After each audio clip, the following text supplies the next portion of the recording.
We also link to the agreements and meetings that were made in the 5th meeting at Dakar, Senegal in 2008, where it was agreed that the network should broaden its scope beyond HIV, AIDS, associated diseases to become an integrated network encompassing all laboratories within the limitation of a disease-specific designation. Another one is in July in Kigali, who Afro CDC, CHAI, and the ACP and other partners launched a stepwise laboratory accreditation process towards fulfillment of ISO 15189, which is where we're actually linked to now, in the presence of 13 African countries, including Malawi. And then there was also another meeting in September 2009 in Kigali, which is the 59th session. Resolutions included called for the strengthening of public health laboratories and other centers of excellence to improve disease prevention and control. This then, Honourable Minister, actually relates to the fact that what we're doing is very much prompted by international agreements and what is happening in the international arena. Then, in our response to the very same meetings and declarations, we embarked on developing laboratory policies, developed laboratory strategic plans, and on the 3rd June 2011, we launched the Strengthening Laboratory Quality Improvement Towards Accreditation program, and also adopted Strengthening Laboratory Management Towards Accreditation to prepare public laboratories for accreditation, and also arranged for mentorships by implementing partners. Went further, Madam, we actually embarked on collaborative efforts that resulted in 48 labs, which had gone through the SLMTA from 2011. 10 labs were audited by Africa Society for Laboratory Medicines in 2014, and also embarked on human resource capacity building that resulted in 6 officers trained in SLMTA, 15 officers trained as SASLM auditors, and 4 are now certified for quality management systems. 8 officers are now SLMTA trainers, and 2 have graduated to master trainers and proceeded to train others in African countries. And also did a baseline study for TB laboratories conducted by SLM in June 2017.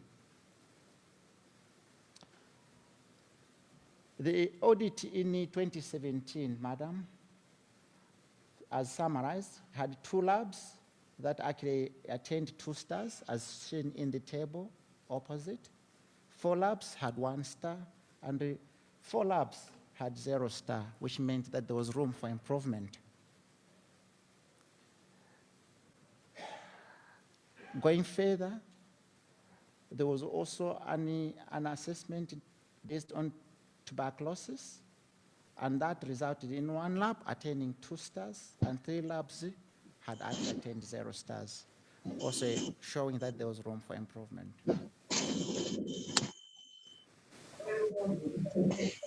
Now linked to SADCAS.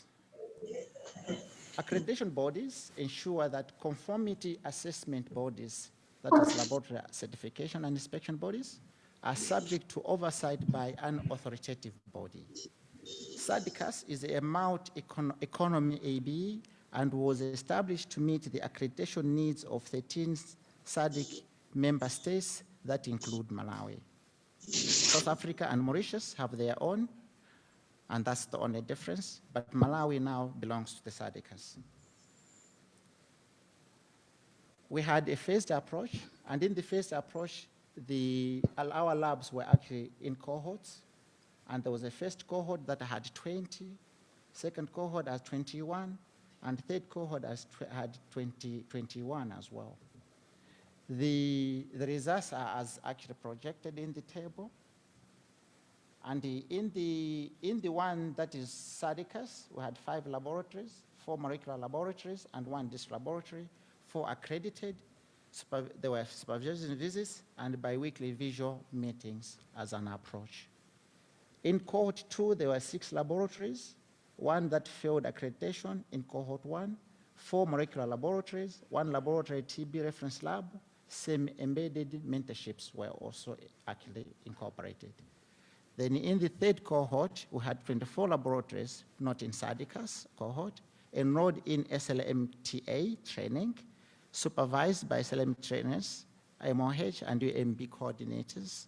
Post-elements assessment were done by January 2020, will be done by January 2022, and then necessary for enrollment in SADCAS cohort is actually coming.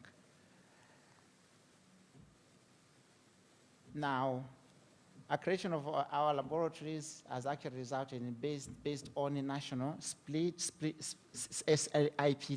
audits, and it has resulted in labs with 3 stars score, which now it actually include DREAM, Blantyre, DREAM, Balaka, National HIV Reference Laboratory, Partners in Hope, and Rumpi District Hospitals. Those were the ones that were involved based on those particular audits. And the process actually resulted in, which actually involved assessments, actually resulted in the major, I think your attention I'll draw to the column number 3 from my left, which actually summarizes non-conformity events. And we can actually see that the one that is showing a no had 30 major non-conformity events. The more reason it did not really succeed. The rest in there actually succeeded, because they actually registered at least an acceptable number of non-conformity events. And the actual assessments took place, the timelines as actually shown in second column and the last column. And what is important is to mark is what was recommended as yes, which is really denoting that they passed. Now, in the mentorships and meetings on identified gaps for SADCAS cohort 1, that was actually in the final support to laboratories. It was actually based on mentorships, meeting and training. Then conformity invest closure and SADCAS submission, they were actually worked on, and that resulted in 100% were all cleared. And there was the MBS calibrations, obtained copies of interlaboratory results for temperature, volume, and timers, since they did not currently have accreditation. Accreditation notification. For DREAM Balaka, it was actually given on 10th February 2021. For Malawi Liverpool Wellcome Trust, it was actually given on 22nd February 2021. Then for the National Reference Laboratory, it was actually given on 23rd February. DREAM Blantyre, 10th February, Partners in Hope, 23rd February, and Mwaiwathu, 29th March 2021. For us to actually reach here, madam, it has taken full management support, including from SMT in the Ministry of Health. It has also involved networking with stakeholders. It has also involved a change of staff in attitude, which was very important. And then also continuous mentorships, especially from our implementing partners. And also to mention teamwork. This is really a result of teamwork. The benefits of accreditation, madam. First is the international recognition. And second, promotes integration of quality management framework. Third, contributes to UNAIDS 95 targets, which is very important in the fight against HIV. And then validates labs that are performing their work according to international standards, which is very important for confidence. Improves quality of organization processes. It's very important for quality systems as well.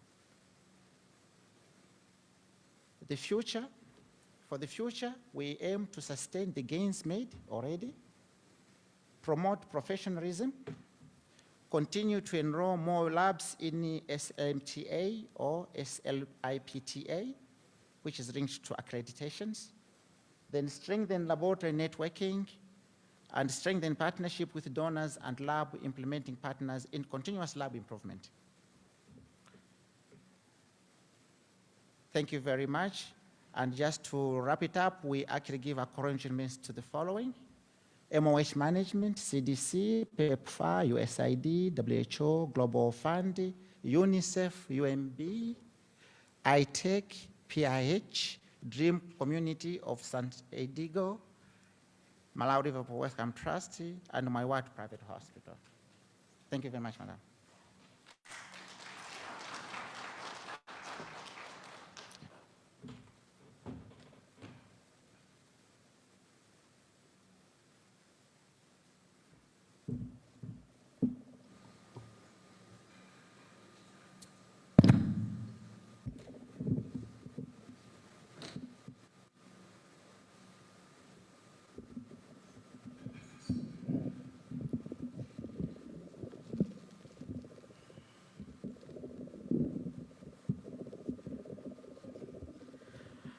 Thank you very much, Director for Health Technical Support Services in the Ministry, Mr. Godfrey Kadewere, for taking us through the journey to where it started from up to the accreditation. Thank you so much.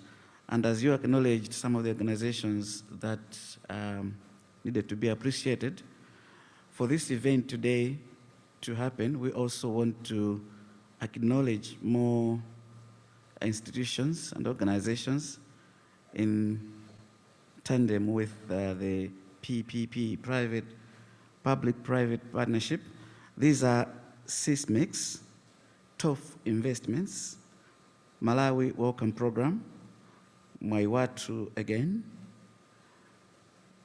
Africa Technology, and Lilongwe Clinical Laboratory. These must also be acknowledged because they played a part for the event to take place here. And all this happened while Professor Ashley Abimuku was on top of things as principal investigator. May I therefore accord an opportunity to the principal investigator herself to also come and say a few remarks. Thank you.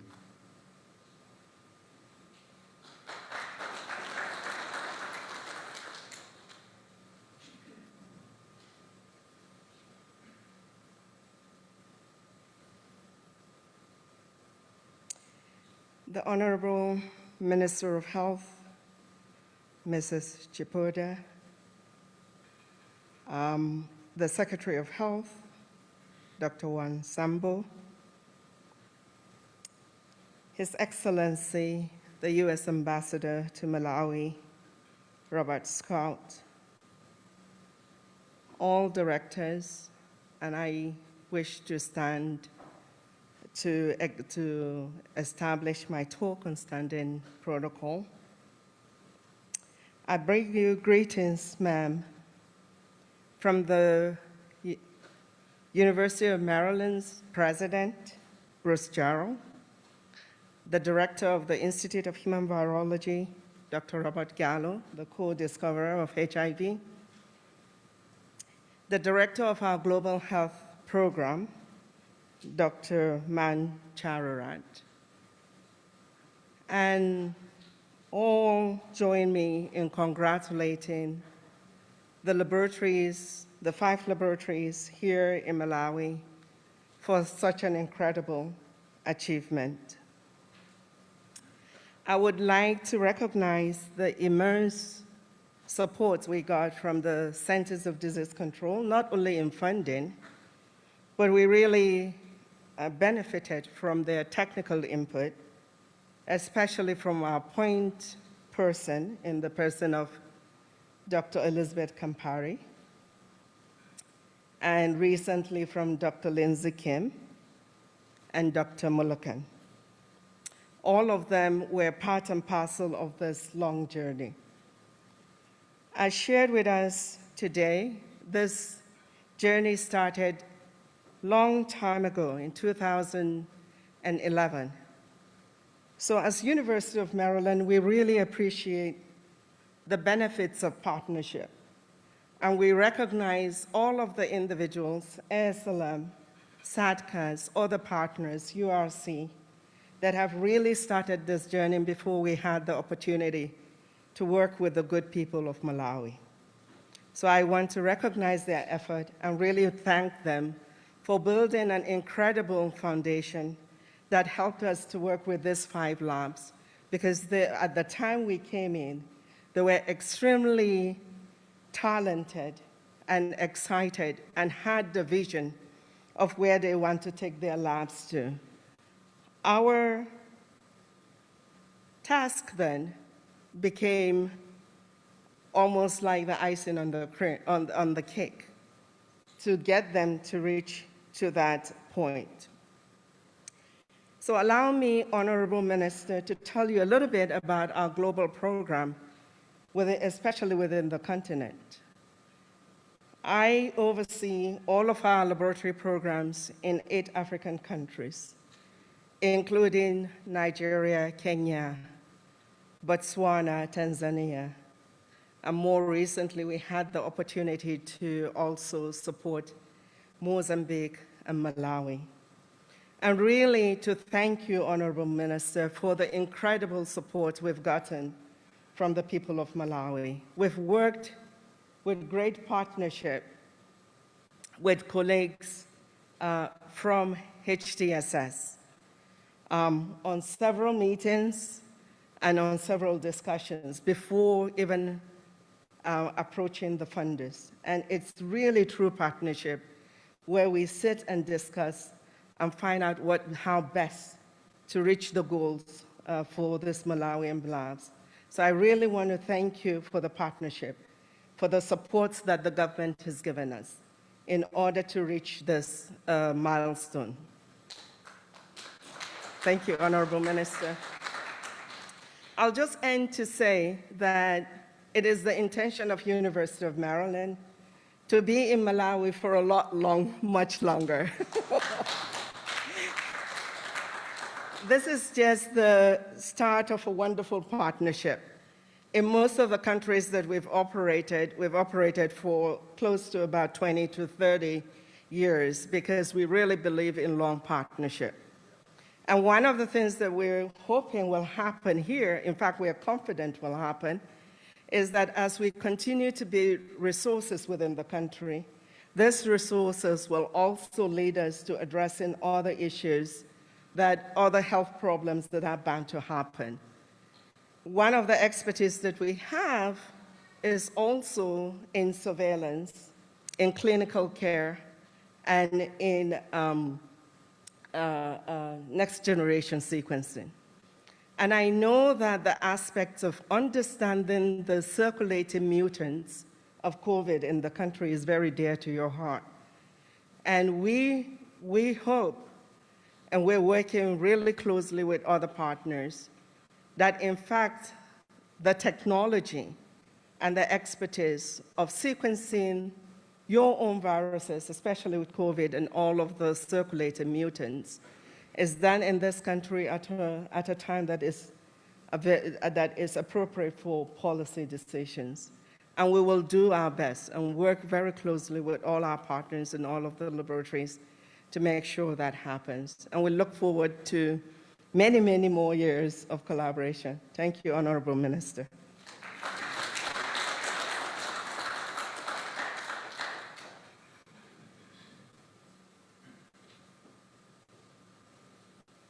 Thank you so much, Professor Abimuku. And now, like it was mentioned at the beginning, others have not been able to be physically with us here, but are still following and participating actively virtually. I would now like to call upon the U.S. Ambassador to Malawi, Your Excellency, Robert Scott, because the American government has also provided a lot of technical and financial support to all our initiatives to be successful as we are today. May I now call upon Your Excellency to deliver your speech. Thank you. Thank you so much. I hope you can. I'm coming to you remotely, but Honorable Kumbizi Kandodo Chiponda, Minister of Health, Honorable Chrissy Kanyasho, Deputy Minister of Health, Dr. Charles Monsambo, Secretary of Health, Dr. Rosemary, WHO Representative to Malawi, Dr. Queen Dube, Chief of Health Services, Mr. Godfrey Kadawere, Director of Health Technical Support Services, to all the laboratory staff, to the members of civil society, members of the press, ladies and gentlemen, all protocols observed. I am truly deeply honored to join you on what is really a momentous occasion to celebrate the accreditation of 6 laboratories across Malawi by the Southern African Development Community Accreditation Services. As many of you know, SADCAS provides recognition to laboratory for its competence in performing testing. This marks the first time that an international accreditation body has recognized Malawian laboratories at this exceptionally high standard. And I extend my sincere congratulations to the Ministry of Health, district health offices, hospital management teams, and the laboratory staff who have worked tirelessly under trying conditions, especially when you consider COVID, for this achievement. Through US government support via the Centers for Disease Control and Prevention, the United States Agency for International Development, and the President's Emergency Plan for AIDS Relief, these accreditation efforts started a decade ago in 2011 at 4 laboratories, which we are honoring today. Since then, the Malawi laboratory system has grown exponentially to provide quality diagnostic services in HIV/AIDS, tuberculosis, malaria, and other diseases, allowing clients to get on life-saving treatments faster than ever before. The US government currently supports 66 laboratories and the building of a sample transportation system that covers 28 districts. These investments total $70 million since 2004. While labs have always performed a critical function in the public health system, the COVID-19 pandemic has acutely highlighted the importance of building lab capacity in order to respond to emerging diseases and track them over place and time. Because of the pivotal role labs play in global health security, the US government has made historical investments in Malawi, including approximately $21.5 million for the COVID-19 response. Labs are receiving almost $10 million for both HIV and COVID-19 activities. CDC, USAID, PEPFAR, and the University of Maryland, Baltimore. And let me just step aside from my text here, Honorable Minister. Although I and my embassy represent all 50 states in the United States, I have to admit that I am myself from Maryland. So I'm extremely proud that it's a Maryland university that is your partner here.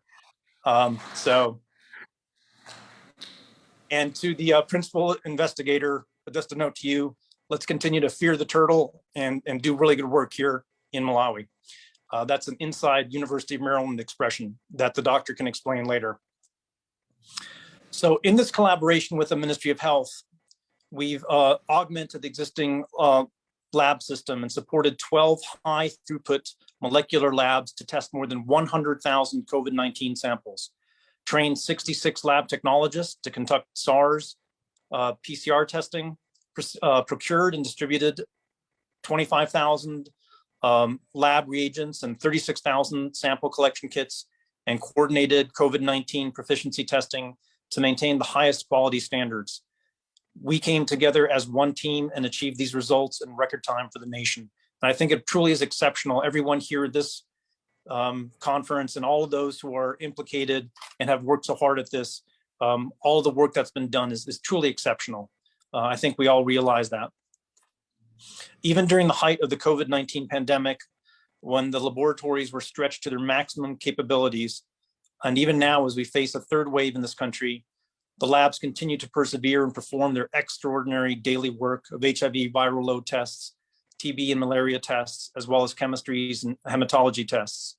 The US government is proud to support 10 high throughput molecular labs and 48 labs using point of care testing instruments across the country to ensure every person with HIV can be empowered to know their viral load and achieve the highest standard of care. The 6 laboratories that we are celebrating today the National HIV Reference Laboratory, the Blantyre Dream Laboratory, the Balaka Dream Lab, the Partners in Hope Lab, and the Malawi Liverpool Wellcome Trust Lab, and the Mwaiwathu Private Hospital Lab are a reflection of the hard work put in by the lab staff during the intensive accreditation process. Each of you should feel incredibly proud at being trailblazers among the Malawi lab community. And we as the US government are certainly proud to support you and your achievements. CDC, in conjunction with PEPFAR and USAID, continues to work on accreditation efforts of additional Malawi laboratories, targeting 6 labs per year to reach these achieved standards across as many labs as possible. So the process continues, our partnership continues. Before I close, I want to say thank you to the lab staff that have made it their mission to provide critical diagnostic services to their fellow citizens. Thank you for your tireless service to your country, especially during the pandemic. Thank you to the Malawian government, the esteemed leadership at the Ministry of Health, and everyone here today. The US government remains committed to the people of Malawi, and we hope that together we can strive for better health for all. Thank you, Honourable Minister.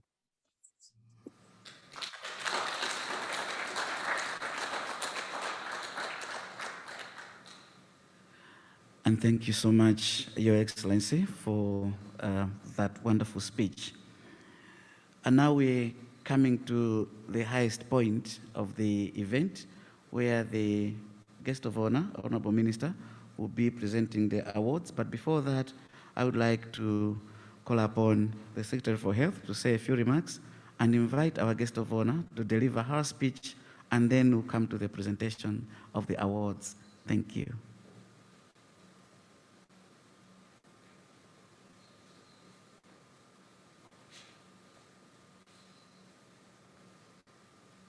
Thank you very much, Director of Ceremonies, Mr. Edwin Chikumbi. Honourable Minister of Health,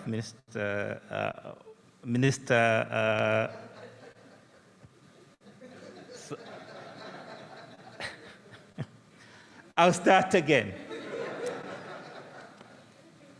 Honourable Minister of Health, Honourable Kumbize Kandodo Chiponda, MP. Let me also recognize the Ambassador Scott from the US, Chief of Health Services, Dr. Queen Dube, and let me also recognize the Principal Investigator, Professor Alashley Abimuku from the University of Maryland. I know we have a number of people that may be attending online. Know that the acting director CDC is online, Lindsay Kim.